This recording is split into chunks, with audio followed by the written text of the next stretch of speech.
So I'm out here in Thailand and I was just about to go and fly my drone. But there's one issue that I saw and I didn't want to have another Japan crash. Well, what happened is, if you can see, the battery is slightly out of the drone. And that's due to a puffy battery. Now I'm guessing almost every pilot has either seen this or it will happen to you. There's a couple reasons why this happens, and there's actually a way to stop it. Now, the downside is there's no way to reverse this. Once it's messed up, it's permanently messed up and you have to replace it. So let me give you some context. This battery is about 3 to almost 4 years old. Now, that's pretty old for a battery, and I'm still surprised that it lasted this long.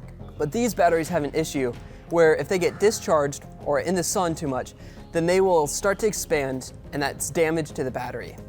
And the reason why that's bad is because if you try to put this into your drone, you can see it will not fully fit unless I really have to cram it in there, which isn't good. So how do you fix this? Well, there's a couple things that you can do. First, you have to make sure that you're actually taking care of your battery.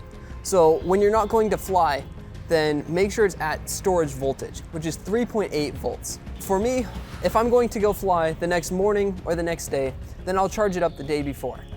If I know that I'm not going to fly, or if I'm not fully sure, then I keep it at storage voltage. The longer that it sits fully charged, the more damage it will do to the battery.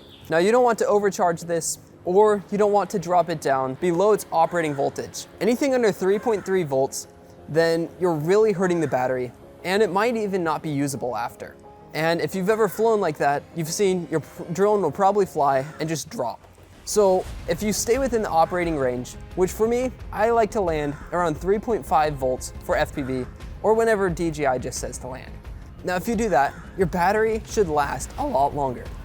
But the real question is, how did mine puff up when I was doing all of these things? Well, what happened is I neglected some of this. I went out and I just left the battery in at fully charged because I thought I'd go and fly, and I didn't discharge it after. I would also go through and forget about it and leave it fully charged or leave it discharged, and sometimes I even dropped it below operating voltage. There's one more thing that I haven't talked about that happens. Now, you've seen your batteries get hot when you use them. Well, if you leave them in your drone after you go and fly, or if you just throw them in your bag and just leave them in there, then they'll get destroyed because the heat makes them so they cannot cool down and they'll stay warm, and that's not good for them. So what I like to do is I just like to sit them out, or I'll throw them in my bag and leave the bag open for a little while. Now, if you do these things, then it should help you. So now your batteries will last longer, they won't puff up, and they won't be damaged. Well, I'm Zane Shaw, and keep flying.